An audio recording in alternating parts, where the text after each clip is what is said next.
금요일 밤 하나님께서 우리에게 주시는 말씀 다니엘서 6장 24절로 28절까지의 말씀 봅니다. 다니엘서 6장 24절부터 마지막 28절까지 함께 보도록 하겠습니다.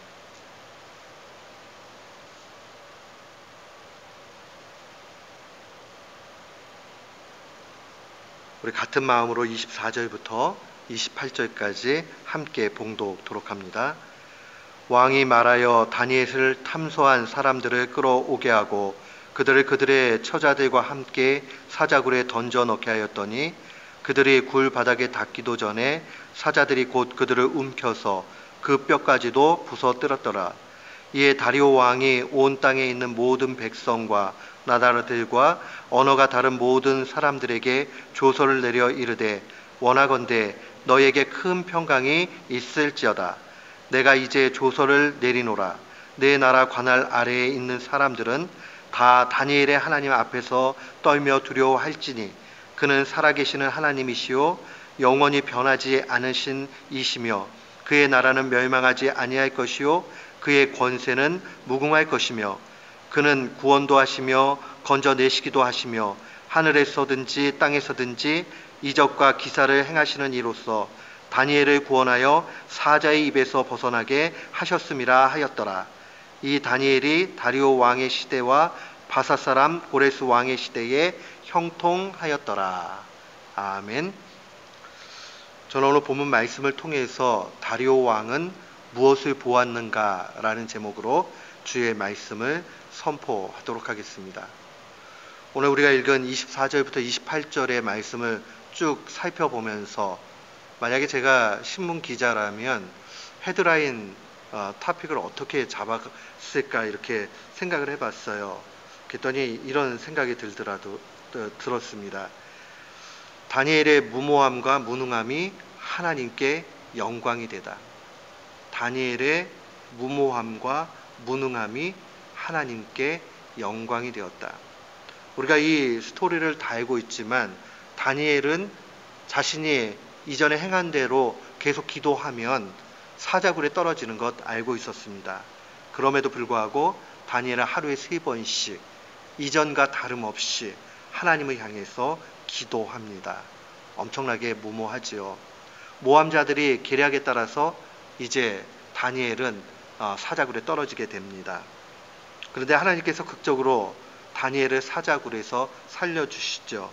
오히려 모함자들의 가족들이 사자굴에 떨어져서 죽게 되는 것이 오늘 스토리입니다.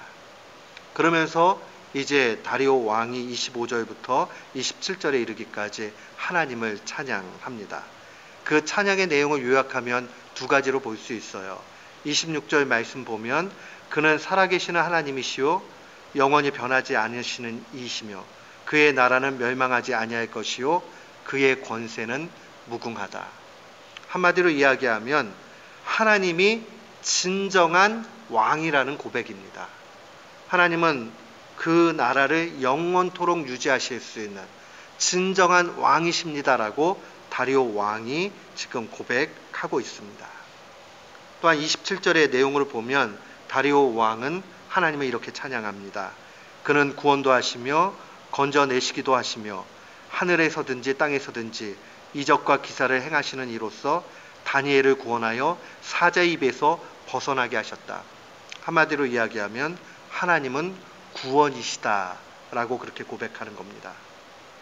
이 구원의 하나님에 대한 고백, 진정한 왕이신 하나님에 대한 고백, 이 고백을 통해서 다니엘은 조서를 모든 사람들에게 내립니다. 한마디로 이거지요. 26절에 있는 대로 다니엘의 하나님을 우리도 경외하자. 두렵고 떨림으로 그렇게 섬기자라고 이야기를 합니다. 이 이야기까지는 우리가 이미 어린 시절부터 잘 알고 있는 스토리입니다. 그런데 가만 묵상해 보면 이 다리오 왕, 메대 사람 다리오 왕이 어째서 이렇게 변화를 일으켜서 모든 사람들에게 조서를 내리게 될까? 정말 다리오 왕이 무엇을 봤기 때문에 그의 인생 가운데 이러한 엄청난 조서를 내리게 될까 좀 생각해 볼 필요가 있습니다. 분명히 우리가 1차적으로 생각할 수 있는 것은 다니엘이 죽을 수밖에 없는 사자굴의 위협 가운데서도 하나님이 살리셨다는 것을 눈으로 봤기 때문에 그러해요. 그러나 그 눈으로 본 것뿐만 아니라 그보다 더 근본적인 이유가 있다는 사실을 우리는 말씀 가운데 볼 수 있습니다. 그것은 바로 다리오 왕의 역사인식입니다. 다리오 왕이 단순히 사자굴에서 죽임당하지 않고 산 다니엘을 보고만 이 고백, 이 조서를 내리는 것 아닙니다. 그는 분명히 역사가 어떻게 이루어지고 어떻게 가는지를 잘 알고 있었습니다. 다리오 왕의 역사인식은 한마디로 모든 인간의 역사 주인은 하나님이라는 사실을 잘 알고 있었습니다. 그러면서 그 하나님께 인생을 맡기자라고 그렇게 고백하는 겁니다. 그의 인생은 굉장히 독특한 여정을 가지고 있습니다. 이 메대 사람 다리오 왕이 왕이 될 그러한 정황은 전혀 없었어요. 그러나 우리가 익히 알고 있지만 바벨론의 마지막 왕이었던 벨사살 왕이 갑작스럽게 죽게 됩니다. 그리고 나서 이 메대 사람 다리오가 왕이 됩니다. 자신의 노력이나 준비나 이런 것과 상관없이 무언가 외부적 힘에 의해서 왕이 되었다는 사실을 분명히 볼 수 있습니다. 그는 깨닫고 있습니다.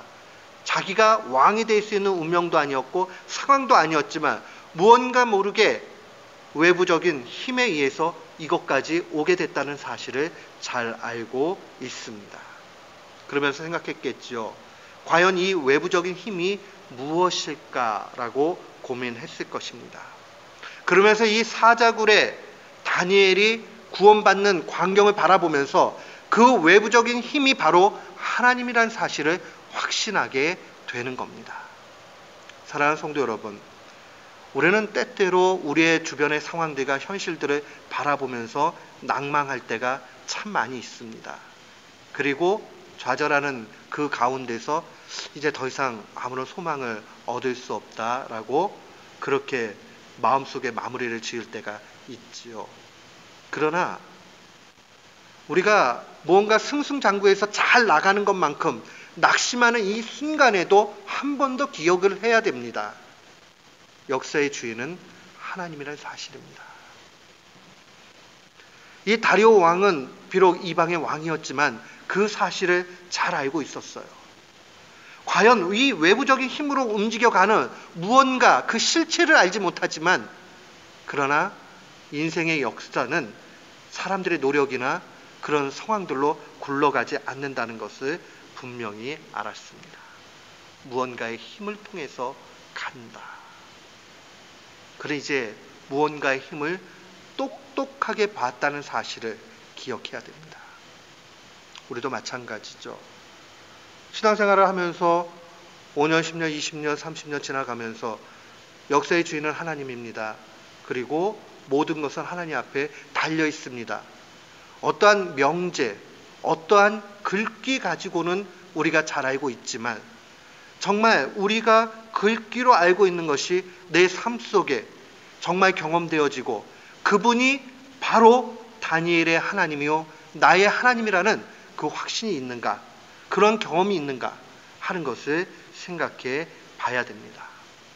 다리오 왕은 유심히 다니엘을 관찰했습니다. 다니엘이 믿고 있는, 신뢰하는 그 하나님에 대한 궁금증이 그가 있었죠. 그래서 그는 다니엘을 총리로 그렇게 등용하는 것을 6장에 오면 봅니다. 6장 1절로 2절 말씀에 보면 다리오가 자기의 뜻대로 고관 120명을 세워 전국을 통치하게 하고 또 그들 위에 총리 셋을 두었으니 다니엘이 그 중에 하나였다. 다니엘의 만년의 시절의 이야기입니다. 노년이 되었을 때 그는 총리가 되어 있습니다. 3명의 총리 가운데 하나입니다.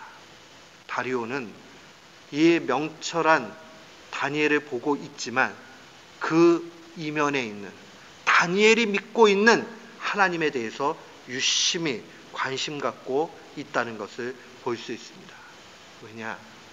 그가 이제 모함 가운데서 어쩔 수 없이 사자굴에 빠지게 될 때에 16절에 그는 이렇게 이야기합니다. 왕이 다니엘에게 이르되 네가 항상 섬기는 너의 하나님이 너를 구원하시리라 하니라. 이 다리오 왕은 다니엘을 보고 있지만 다니엘보다도 다니엘이 믿고 있는 하나님, 다니엘 뒤에 언제나 역사하시는 그 하나님에 대해서 궁금증을 가지고 있었습니다. 막연했지만, 믿음이 확연하게 있지 않았지만, 근데 20절에 와서 보세요. 그가 이제 사자굴에 빠져 있다가 울면서 슬퍼하는 다리오 왕이 다니엘이 죽었을 거라는 그런 좌절감 속에서도 마지막 한 번 더 소망을 내어서 그의 이름을 부릅니다. 20절에 보니 살아계신 하나님의 종 다니엘아, 네가 항상 섬기는 네 하나님이 사자들에게서 능히 너를 구원하셨느냐? 포기했는지 아니면 소망을 가졌는지 명확하게는 알 수 없으나, 그러나 마지막 바라보는 것, 그래도 지푸라기라도 잡는 그 심정의 마음속에서는 분명히 작은 소망이라도 가지고 있었을 겁니다. 하나님께서 그 가운데 역사하시죠. 다니엘이 살았어요. 그는 이제 체험합니다. 역사를 움직이는 그 하나님의 손이 분명히 있는데 그 하나님은 다름 아닌 다니엘의 하나님이구나 하는 것을 명백하게 보게 됩니다. 다리오 왕은 역사의 주관자에 대해서 확신의 고백을 합니다. 26절의 고백은 하나님의 나라가 영원하다라는 고백입니다. 당시의 메대는 그 주위의 나라들을 호령하는 그러한 강대한 나라였는지 몰라도 결국 그 나라도 영원할 수 없다라는 것을 다리오 왕은 압니다. 그러나 하나님의 나라는 영원하지 않다. 비록 지금 메대의 왕은, 바벨론 지역을 통치하는 왕은 자신이지만 자신이 그럴 만한 존재가 아니라는 사실을 잘 알고 있습니다. 영원한 나라의 왕은 하나님이다. 그는 하나님 앞에 겸손할 수밖에 없습니다. 또한 27절의 고백은 그 하나님은 능력이라는 고백입니다. 사자의 입에서 구원해 내시는 하나님의 손은 능력이다라고 고백을 합니다. 그리고 이제 이 상황들 속에서 그는 어떻게 살아가야 되고 어떤 것이 살 길인지를 명확하게 조서를 통해서 내립니다. 한마디로 얘기하면 역사의 주관자, 영원하신 능력의 하나님, 다니엘의 하나님을 우리도 섬기자라고 고백하는 것입니다. 우리가 계속 살펴보지만 다니엘서는 묵시문학, 다른 말로 얘기하면 이 종말의 마지막의 때를 그리는 그런 내용들을 함축적으로 가지고 있습니다. 그래서 해석을 할 때에 마지막 때와 연결해서 해석하는 일들이 필요합니다. 오늘 이 본문의 말씀도 마지막의 상황과 연결해서 생각해 볼 수 있습니다. 그렇게 되면 과연 지금 이 현실을 살아가고 있는 우리가 어떻게 사는 것이 역사의 주관자이신 하나님 앞에 하나님을 주인으로 모시고 사는 것인가 하는 것을 명확하게 볼 수 있게 됩니다. 24절 말씀 한번 보십시오. 24절 말씀에 보니까 이렇게 증거를 해요.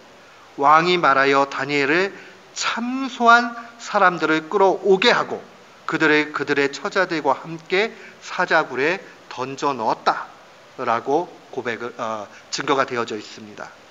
참소자의 멸망이죠. 참소자는 누구를 얘기합니까? 종말적인 표현들로 얘기하면 사탄, 악의 세력들을 이야기합니다. 결국 마지막 때가 될 때에 참소하는 자, 그 사탄의 술수 가운데 있는 자들은 다 죽게 되어져 있습니다. 우리 계시록으로 좀 와서 하나 봤으면 좋겠어요. 계시록 12장 10절 말씀 한번 봅시다. 요한계시록 12장 10절 말씀입니다.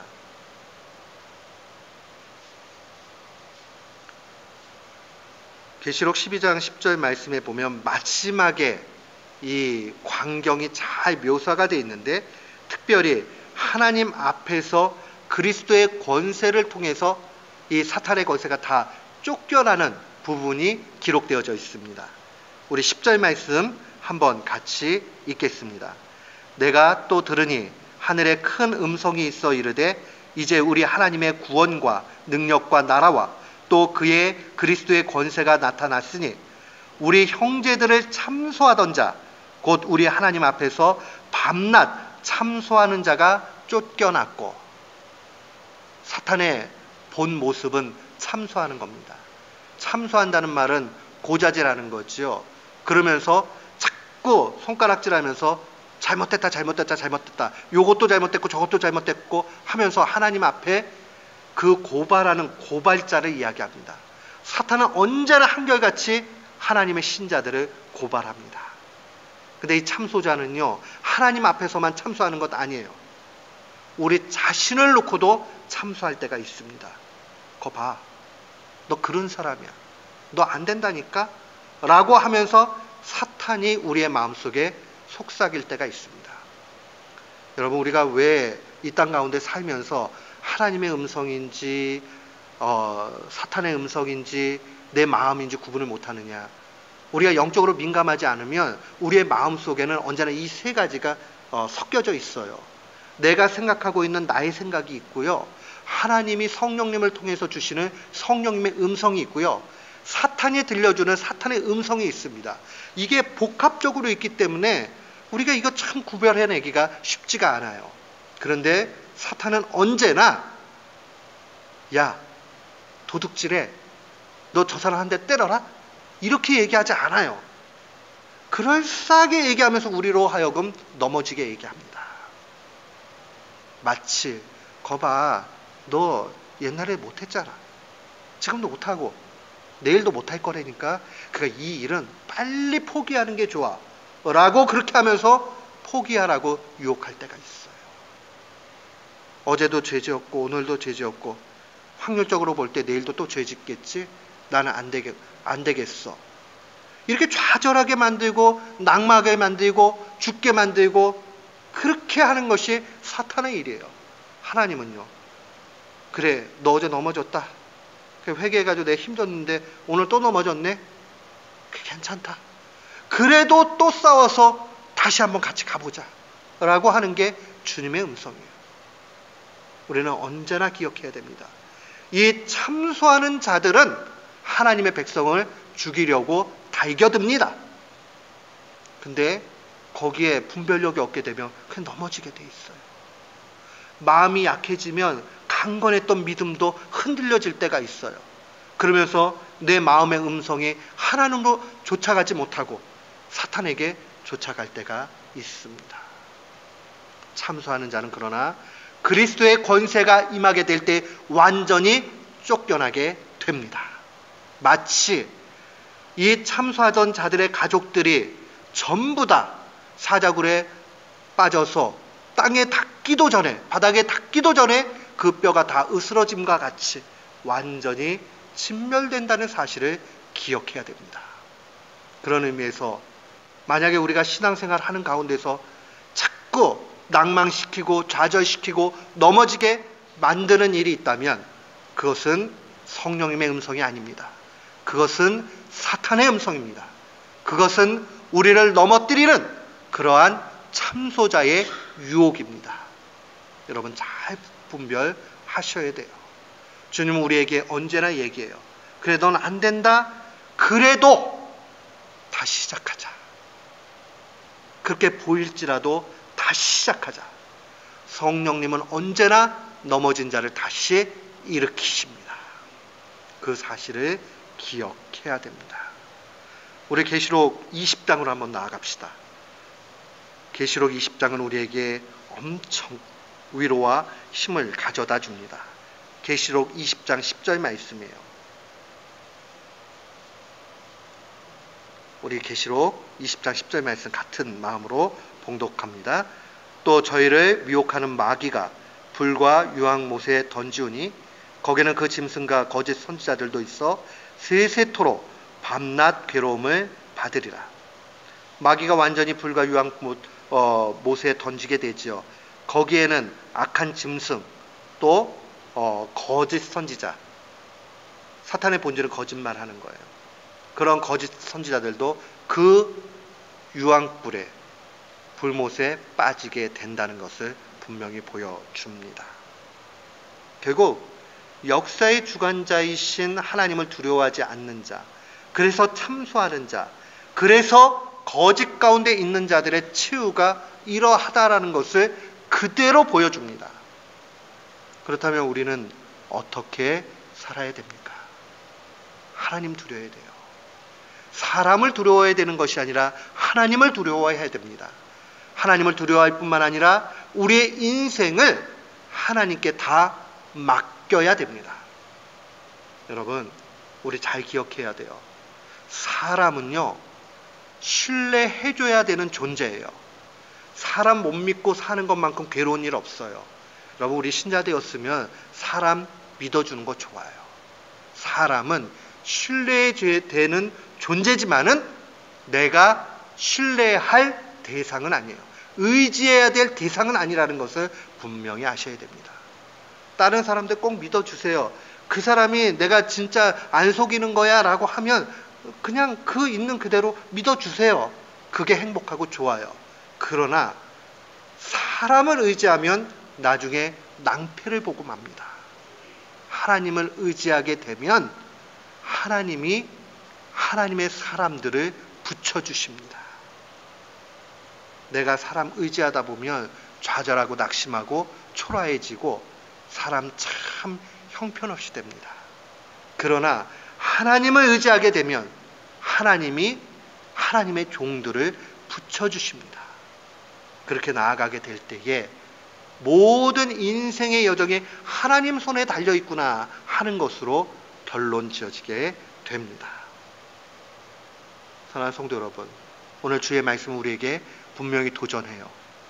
역사의 주관자 되신 하나님을 의지하는 사람은 두렵고 떨림으로 그를 섬긴다. 두렵고 떨림으로 섬긴다. 다른 것 아니에요. 두렵고 떨림으로 섬긴다는 것은 하나님이 지금 이 현장 속에서 나의 일거수일투족, 내가 하는 모든 것을 보고 계신다는 사실을 늘 기억하는 겁니다. 내가 하나님 앞에서 살아가는 인생이다 하는 것을 기억해야 됩니다. 우리 계시록 20장 12절로 14절 말씀 한번 같이 봅시다. 계시록 20장 12절로 14절 말씀.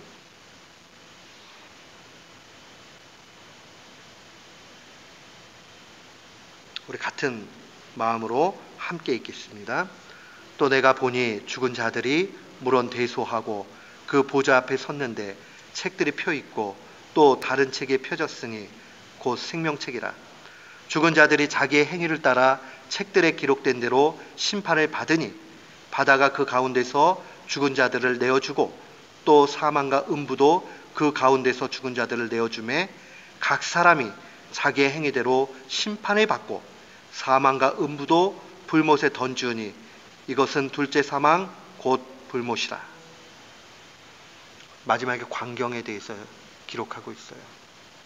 생명책에 기록되어 있는 사람들, 아닌 사람들 모두가 결국 자신들의 행위의 심판을 받게 된다라고 증거합니다.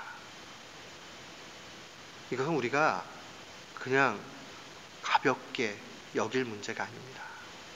우리가 믿음의 경주대로 믿음을 가지고 살았는가, 아니면 믿음 없이 살았는가 하는 것이 확연하게 드러나는 거예요. 옛날 봉사 목사님은 부끄러운 구원에 대해서 종종 설교들을 하셨습니다. 그래서 부끄러운 구원 받음에 대해서 굉장히 아주 책망하면서 설교하셨던 것이 제 어린 시절에 들었던 기억이 나요. 그래서 생명의 면류관, 좋은 면류관을 받고 구원을 받아야 되는데 그렇지 않고 개털 모자 이런 말씀하셨던 걸로 기억이 나요. 그렇게 구원을 받으면 되느냐. 신학교 다닐 때에 교수님 가운데 계시록에 정통하신 분이 그런 게 어딨냐고, 구원은 다 좋은 거라고, 그렇게 계급으로 나눠 있는 것이 아니다 라고 그렇게 얘기해서 가만 보니까 천국 다 좋은 거예요. 그렇게 클래스를 나누는 것이 틀린 것 같아 가지고 그 교수님 말씀이 맞다 이런 생각을 했어요. 그런데 목회를 하고 기도를 하고 주님 앞에 조금 더 신앙이 좋아지니까 느껴지는 것이, 구원은 물론 다 좋은 거예요. 그러나 분명히 우리의 행위 자체가 주님 앞에 판단받습니다.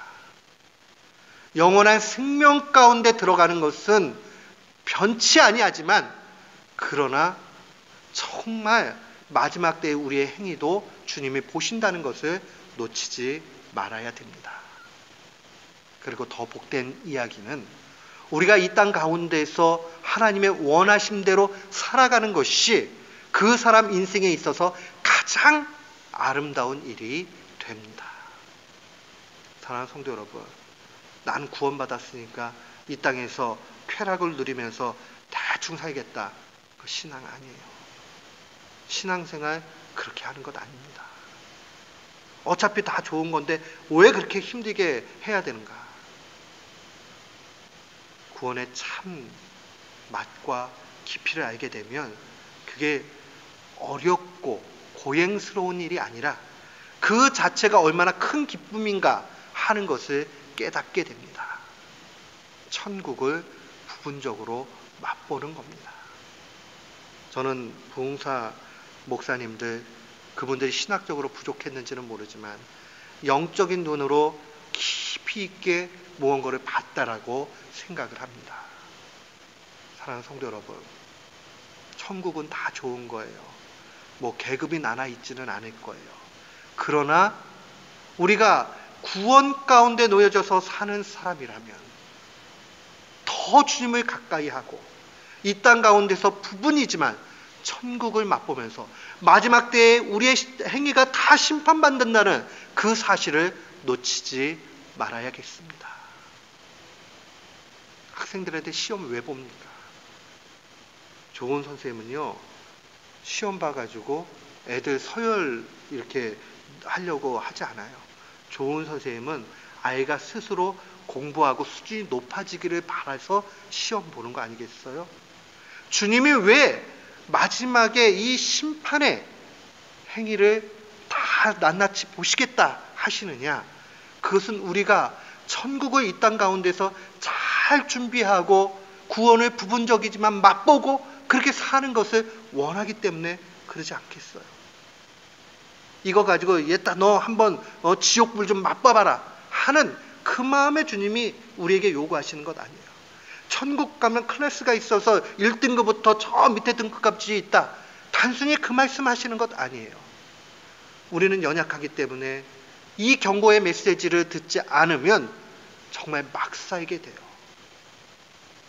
오늘날 우리는 부유한 시절을 살고 있고 신앙의 자유 가운데 있기 때문에 더더욱 이 말씀이 필요합니다. 우리가 대충 타협한다고 해가지고 신앙생활 못하는 시절을 살지 않아요. 그래도 다 기본적으로 먹을 수 있고 기본적으로 생활할 수 있고 신앙도 어려움 없이 합니다. 그러니까 대충 신앙생활하기 십상입니다. 우리 다시 한번 생각을 해야 돼요. 우리의 신앙에 대해서 다시 한번 새롭게 해야 됩니다. 다리오 왕은 이방 사람이었지만 역사의 주관자가 다니엘의 하나님이라는 사실을 경험했고 눈으로 봤습니다. 이 이방인도 깨닫는 이 일들을 주님은 우리에게 강력한 메시지로 주셨습니다. 그리고 그 하나님을 의지하고만 살아갈 때 우리의 인생에 행복이 있다라고 말씀하십니다. 우리 시카고에